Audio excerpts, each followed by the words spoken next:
So which one of the following 0.1 molar aqueous solution, which one will exhibit the largest freezing point depression అనేటువంటిది ఇచ్చారు. So colligative properties నుంచి ఈ question అనేటువంటిది rise చేస్తారు. ఈ క్వశ్చన్కి ఆన్సర్ ఏమొస్తుంది? ఇక్కడ చూడండి, అయాన్స్ అనేటువంటిది ఎన్ని ఉన్నాయి? 2 అయాన్స్ ఉన్నాయి. So van't Hoff factor I అనేటువంటి దాన్ని తీసుకున్నట్లయితే నెంబర్ ఆఫ్ అయాన్స్ 2 ఉన్నాయి. ఇక్కడ ఓన్లీ 1. ఇక్కడ సో చూడండి 2 + 3 5 అయాన్స్ అనేటువంటిది ఉన్నాయి. ఓకే, సో నెక్స్ట్ ఇక్కడ వచ్చేసరికి 3 అయాన్స్ అనేటువంటిది వస్తాయి. Okay, so 3 ions. సో 2 K+లు వస్తాయి. ఒక SO4 మైనస్ అనేటువంటిది వస్తుంది, -2. ఓవరాల్గా తీసుకున్నట్లయితే ఇక్కడ ఒక 3 అయాన్స్ అనేది. సో ఐ వాల్యూ గనక ఇంక్రీజ్ అయిందంటే మోస్ట్లీ ఫ్రీజింగ్ పాయింట్ అనేటువంటిది కూడా అంటే డెల్టా TF అనేటువంటిది తీసుకున్నప్పుడు so delta TF is equal to so I into so van't Hoff factor.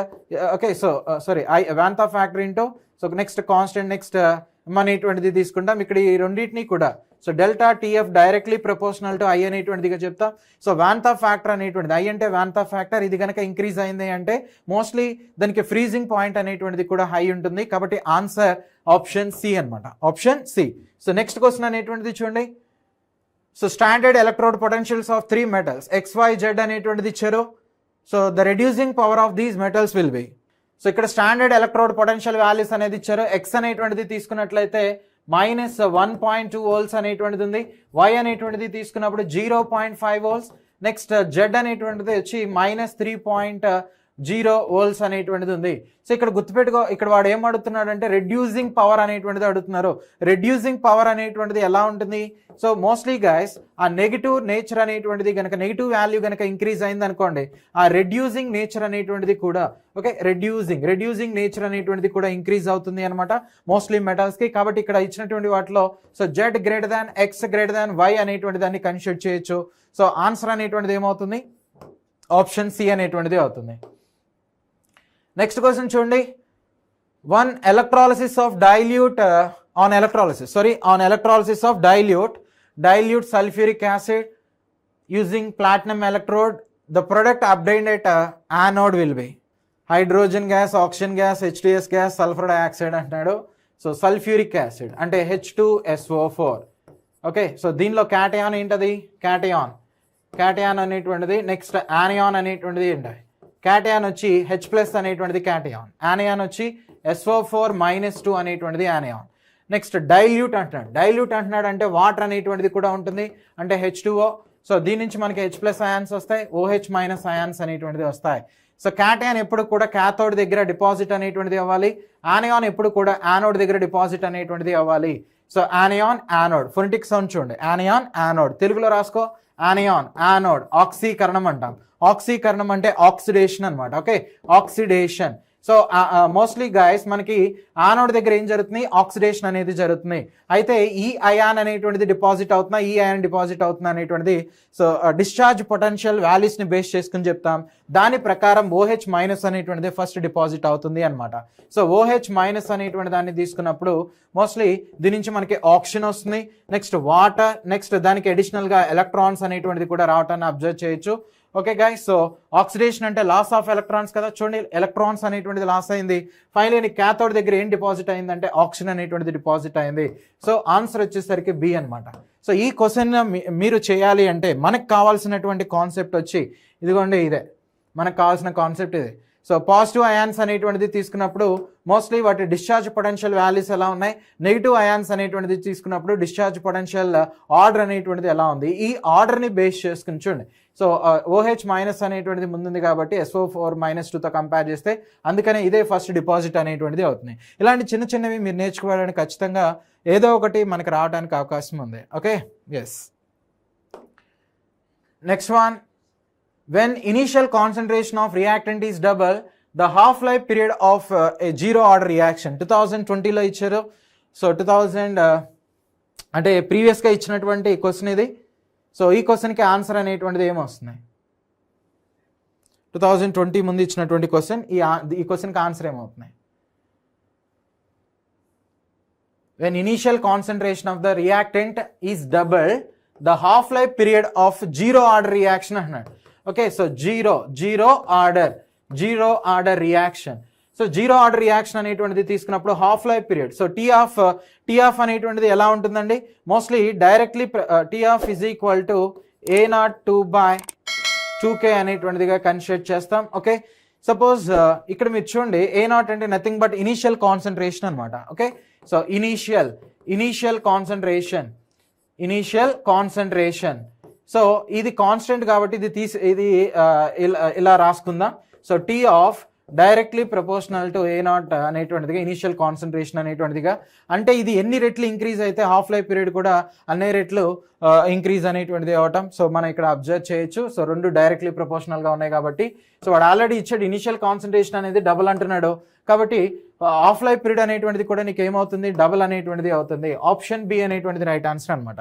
వాడు ఏ ఆర్డర్ రియాక్షన్ ఇచ్చాడు, జీరో ఆర్డర్ ఫస్ట్ ఆర్డర్ ఏది ఇచ్చారో సో ఇవి మనం చూసుకోవాలి. Next one, an increase in the concentration of the reactant of the reaction leads to change in. So concentration of the reactants. So A plus B gives AB అనేటువంటిది ఏదో వస్తుంది. చిన్నప్పటి నుంచి ఇదే వింటున్నాం కదా, వేరే ఏదైనా తీసుకుందాం. Suppose N2 plus H2 gives NH3. So NH3 ammonia అనేటువంటిది ఫామ్ అవుతుంది. సో ఇది 1 mol, ఇది 3 mols అనేది తీసుకోండి, 1:3 mols. ఇప్పుడు వాడు ఏమంటున్నాడంటే ఈ ఇనీషియల్ కాన్సన్ట్రేషన్ అనేటువంటిది ఇంక్రీజ్ చేద్దాం. ఇంక్రీజ్ చేసినప్పుడు మోస్ట్లీ ప్రొడక్ట్ అనేటువంటిది ఎలా ఉండొచ్చు అంటున్నాడు. Okay, reactants of the reaction leads to, ఆ రియాక్షన్ అనేది ఎలా చేంజ్ అవ్వడానికి పాసిబిలిటీ ఉంది. సో ఎప్పుడైతే నెంబర్ ఆఫ్ రియాక్టెంట్స్ అనేటువంటిది ఇంక్రీజ్ అవుతాయో కొలిజన్ ఫ్రీక్వెన్సీ అనేటువంటిది కూడా ఖచ్చితంగా ఇంక్రీజ్ అనేటువంటిది అవుతుంది. అంటే ఆప్షన్ డి అనేటువంటిదిగా తీసుకుంటాం. సపోజ్ గాయస్ ఇక్కడ ఒక కంటైనర్లో ఏదో ఒక 2 molecules ఉన్నాయి. 2 molecules ఉన్నప్పుడు వాటి మధ్య జరిగేటువంటి కొలిజన్తో కంపేర్ చేస్తే ఒక 10 molecules ఉన్నప్పుడు వాటి మధ్య జరిగేటువంటి కొలిజన్స్ అనేటువంటిది ఎక్కువగా ఉంటాయి. ఆ ఫ్రూట్ఫుల్ కొలిజన్స్ వలన, అంటే మంచిగా జరిగేటువంటి కొలిజన్స్ వలన మోస్ట్లీ ఈ రెండు కూడా రియాక్ట్ అయిపోయి నీకు ఫైనల్గా ప్రొడక్ట్ అనేటువంటిది రావడానికి పాసిబిలిటీ అనేటువంటిది ఉంటుంది. Okay, so number of reactants అనేటువంటిది ఇంక్రీజ్ అయినప్పుడు మోస్ట్లీ ఇలా తీసుకోవచ్చు. So collision frequency directly proportional to number of reacting. Okay, so number of reacting molecules or atoms అనేటువంటిదిగా, number of reacting molecules or atoms అనమాట. So ఇది concept ఇక్కడ. Okay, so ఈ క్లూని బేస్ చేసుకుని మనం సాల్వ్ చేయొచ్చు. ఆప్షన్ డి అనేటువంటిది ఏదైతే ఉందో ఇది రైట్ ఆన్సర్ అనమాట. ఆప్షన్ డి అనేది right answer. So next one, measuring zeta potential is useful in determining which property of the colloidal solution అంటున్నాడు. So colloidal solution, option C is the right answer. Okay, option C. సరే, ఇది అసలు దీని concept ఏంటి అనేది ఇప్పుడు ఒకసారి చూద్దాం. జీటా పొటెన్షియల్ అంటే సపోజ్ మనం ఏదన్నా ఒక ఎలక్ట్రోలైట్ అనేటువంటి దాన్ని సపోజ్ మనం ఏదన్నా ఒక ఎలక్ట్రోలైట్ ఇలాంటి వాటిని తీసుకున్నాం అనుకుందాం. సో దీనిలో క్యాటయాన్స్ ఉంటాయి, యానియాన్స్ అనేటువంటిది ఉంటాయి. సపోజ్ ఇది ఒక యానియాన్ అనుకోండి. ఓకే, యానియానిక్ కొలైడ్ అనేటువంటిదిగా అనుకుందాం. సో ఇది యానియాన్ కాబట్టి దీని మీద ఎలాంటివి వచ్చి యాడ్ అవుతాయి? ఎలక్ట్రోలైట్ దీనికి కలిపినప్పుడు ఈ కొలైడ్కి ఎలక్ట్రోలైట్ అనేటువంటిది తీసుకొచ్చి కలిపాం. సో ఎలక్ట్రోలైట్లో ఏమి వచ్చి యాడ్ అవుతాయి? ఎలక్ట్రోలైట్లో కూడా నీకు ప్లస్లు ఉంటాయి, మైనస్ ఉంటాయి. పాజిటివ్ ఛార్జ్ ఉన్నటువంటివి, నెగిటివ్ ఛార్జ్ ఉన్నాయి. ఇది నెగిటివ్ ఛార్జ్ కాబట్టి పాజిటివ్లు వచ్చి యాడ్ అవుతూ ఉంటాయి. ఓకే, సో పాజిటివ్ ఇలా ఇవి వచ్చి యాడ్ అవుతూ ఉంటాయి. సో నువ్వు తీసుకున్నది నెగిటివ్ కొలైడ్ అండి. ఓకే, సో నెగిటివ్ కొలైడ్ కాబట్టి సో మోస్ట్లీ పాజిటివ్ ఛార్జ్ ఉన్నటువంటి ఎలక్ట్రోలైట్స్ వచ్చి యాడ్ అయినాయి. మళ్ళీ అంటే ఇక్కడ ఇలాంటి ఒక లేయర్ అనేటువంటిది ఫామ్ అయింది అనమాట. మళ్ళీ పాజిటివ్ ఛార్జ్ ఉన్నటువంటి వాటికి నెగిటివ్ ఛార్జ్ ఉన్నటువంటి పార్టికల్స్ అనేటువంటిది వచ్చి యాడ్ అవుతూ ఉంటాయి. నెగిటివ్ ఛార్జ్ ఉన్నటువంటి పార్టికల్స్ వచ్చి దీని మీద ఇలా ఫిక్స్ అవటం అనేది మనం అబ్జర్వ్ చేయొచ్చు. అంటే ఫైనల్గా నువ్వు లోపల ఉన్నటువంటి ఆ డెరివేటివ్కి ఛార్జ్ ఏముంది? ఆ కొలైడల్కి నెగిటివ్ ఛార్జ్ అనేది ఉంది. ఫైనల్గా దాని అవుట్పుట్ అనేటువంటిది తీసుకున్నప్పుడు ఇలా అయాన్స్ అట్రాక్ట్ అయిన తర్వాత కూడా దాని ఛార్జ్ అనేటువంటిది ఏమొచ్చింది? నెగిటివ్ అనేటువంటిదే వచ్చింది. అయితే దీని లోపల లేయర్స్ అనేటువంటిది ఉన్నాయి. ఇది ఒక లేయర్ అనేది ఉంది, దీని లోపల పాజిటివ్తో ఉన్నటువంటి లేయర్ అనేటువంటిది ఉంది. సో ఈ పాజిటివ్ లేయర్కి నెగిటివ్ లేయర్కి మధ్య పొటెన్షియల్ డిఫరెన్స్ అనేటువంటిది ఉంటుంది. ఈ పొటెన్షియల్ డిఫరెన్స్ని ఏమంటారు అంటే నథింగ్ బట్ జీటా పొటెన్షియల్ అనేటువంటిదిగా చెప్తారు. ఓకేనా, ఈ పొటెన్షియల్ డిఫరెన్స్ని జీటా పొటెన్షియల్ అనేటువంటిదిగా చెప్తారు. ఈ జీటా పొటెన్షియల్ అనేటువంటిది దేని గురించి చెప్తుంది? అక్కడ అక్కడ మనం తీసుకున్నటువంటి ఆ కొలైడల్ పార్టికల్ ఏదైతే ఉందో, నెగిటివ్ అయితే నెగిటివ్, పాజిటివ్ అయితే పాజిటివ్, ఆ కొలైడల్ పార్టికల్ యొక్క స్టెబిలిటీ అనేటువంటి దాన్ని ఇండికేట్ చేస్తుంది అనమాట. Okay, right. నెక్స్ట్ క్వశ్చన్ చూడండి. సో అయిపోయింది. ఇంకొక క్వశ్చన్ ఉంటుంది, ఆ క్వశ్చన్తో లాస్ట్. సో కాలం 1, 2 అనేటువంటిది ఇచ్చారు, ఆ రెండింటిని మ్యాచ్ చేయమని అడుగుతున్నారు. ఆన్సర్ అనేటువంటిది ఏమొస్తుంది? ఇది మీరు చేయటం ద్వారా గైస్ దీని నుంచి కూడా డైరెక్ట్గా ఒక క్వశ్చన్ వస్తుందండి. మెటలర్జీ నుంచి కూడా, ప్యూరిఫికేషన్ ఆఫ్ మెటల్స్ ఏవైతే ఉన్నాయో దీని నుంచి కూడా వస్తుంది. సో ఇక్కడ మీకు 4 ఆప్షన్స్ ఉన్నాయి. ఈ 4 ఆప్షన్స్ని వాడు డివైడ్ చేసి 4 క్వశ్చన్లుగా ఇచ్చిన ఆశ్చర్యపోవసలా, అలా ఇచ్చాడు ఒకసారి. ఇక్కడ చూడండి, వీటిలో అల్ట్రా ప్యూర్ జెర్మేనియం అనేటువంటిది ఉంది కదా, అల్ట్రా ప్యూర్ సెమీ మెటల్స్ని ఏ ప్రాసెస్లో తయారు చేస్తారని ఒకసారి అడిగారనమాట. ఓకే, ఇక్కడ సైనైడ్ ప్రాసెస్ అని, ఫోర్త్ ఫ్లోటేషన్ అని, నెక్స్ట్ వన్ ఎలక్ట్రోలైటిక్ రిడక్షన్ అని, జోన్ రిఫైనింగ్ అనేటువంటిది ఉంది. సో ఈ క్వశ్చన్కి ఆన్సర్ ఏమొస్తుంది? ఈ క్వశ్చన్కి ఆన్సర్ ఏంటి? సో సింపుల్, వీటిలో ఒక్కటి తెలిసినా నువ్వు ఈజీగా పెట్టేయచ్చు. సో ప్యూరిఫికేషన్ ఆఫ్ నికెల్ అంటున్నాడు, ఇది మాన్స్ ప్రాసెస్ ద్వారా ప్యూరిఫికేషన్ ఆఫ్ నికెల్ అనేటువంటిది చేస్తాం. సో ఇది ఎక్స్టర్నల్ ఆప్షన్. ఆప్షన్ 5 అనేటువంటిది ఏదైతే ఉన్నాయో వాటిని తీసేయచ్చు. ఇది తీసేయచ్చు, ఇదిగోండి ఇది కూడా తీసేయచ్చు. ఇంకా 2 ఉన్నాయి. ఈ వీటిలో ఏదో ఒకటి నీకు ఎక్కడో ఒక చోట క్లాస్ చెప్తున్నప్పుడు బై మిస్టేక్ ఏదో ఒకటి నువ్వు వినుంటావు, నీ చెవిలోకి వెళ్ళి ఉంటుంది. సో ఈ చెవిలోకి వెళ్ళటం కష్టం, కానీ ఒక్కసారి కనుక చెవిలోకి వెళితే మరిచిపోవటం అనేటువంటిది జరగదని నీకు రంగస్థలంలో డైలాగ్ ఉంటుంది, అది నీకు గుర్తొచ్చి ఉంటుంది. సరే, ఫైనల్గా ఏంటంటే ఫోర్త్ ఫ్లోటేషన్ ప్రాసెస్ అనేది తీసుకున్నప్పుడు ముఖ్యంగా ఇవి సల్ఫైడ్ ఓర్స్ ఏవైతే ఉంటాయో వాటికి వినియోగిస్తాం అనమాట. అంటే బి అనేటువంటిది తీసుకున్నట్లయితే 2 రావాలి. అఫ్ కోర్స్ ఇక్కడ దీనికి 2 ఉంది, ఇక్కడ కూడా 2 ఉంది. సో 1 అనేది సైనైడ్ ప్రాసెస్. సైనైడ్ ప్రాసెస్ అనేది మోస్ట్లీ చూడండి ఎక్స్ట్రాక్షన్ ఆఫ్ సిల్వర్ కానీ లేదంటే గోల్డ్ ఇలాంటి వాటికి ఉపయోగిస్తాం. సో కాబట్టి ఇక్కడ ఆన్సర్ ఏంటంటే ఆప్షన్ సి అనమాట. ఓకే, ఆప్షన్ సి అనేటువంటిది రైట్ ఆన్సర్. సో ఒకసారి చెక్ చేసుకోండి, సైనైడ్ ప్రాసెస్ అనేది ఎక్స్ట్రాక్షన్ ఆఫ్ గోల్డ్కి, ఫోర్త్ ఫ్లోటేషన్ అనేటువంటిది సల్ఫైడ్ ఓర్స్కి ఉపయోగిస్తూ ఉంటాం. సో ఎలక్ట్రోలైటిక్ రిడక్షన్ అనేటువంటి దాన్ని ముఖ్యంగా వేటికి వాడతారంటే ఎక్స్ట్రాక్షన్ ఆఫ్ అల్యూమినియం ఇలాంటి వాటికి ఉపయోగిస్తారు.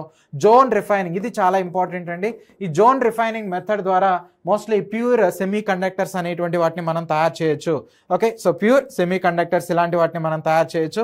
కాబట్టి గైస్ ఆన్సర్ అనేటువంటిది ఏమవుతుంది అంటే 1 అనేటువంటిది ఆన్సర్ ఆప్షన్ సి అనేటువంటిది తీసుకుంటాం.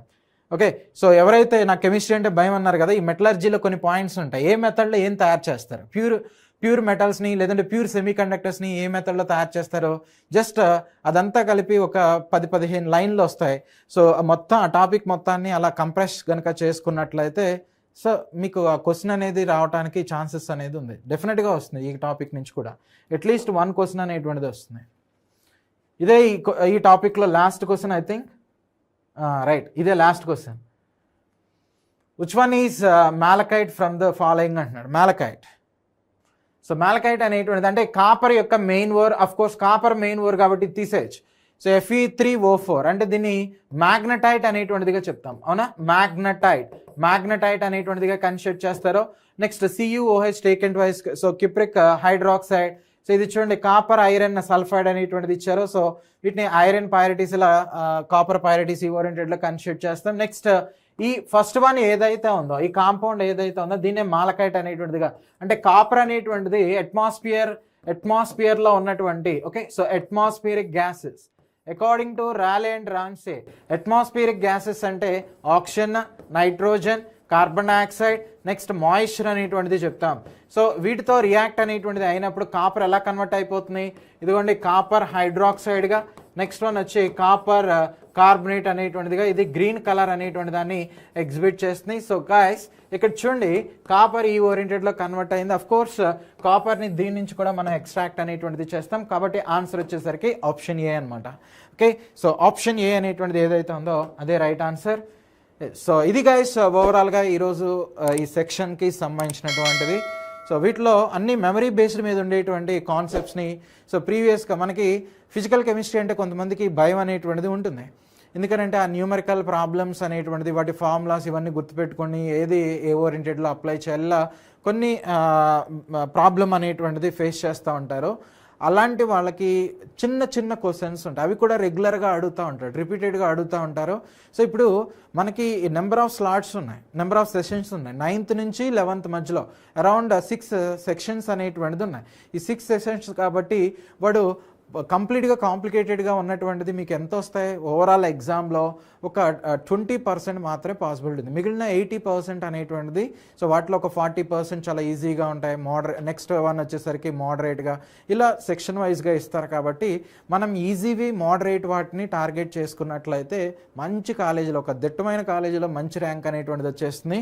సో ఇంకా అప్పుడు నువ్వు ఆ సినిమాల్లో చూపించినట్టుగా లైఫ్ ఈజ్ బ్యూటిఫుల్ అని ఓకే సో ఇవన్నీ కూడా నువ్వు చేయడానికి అవకాశం ఉంటుంది.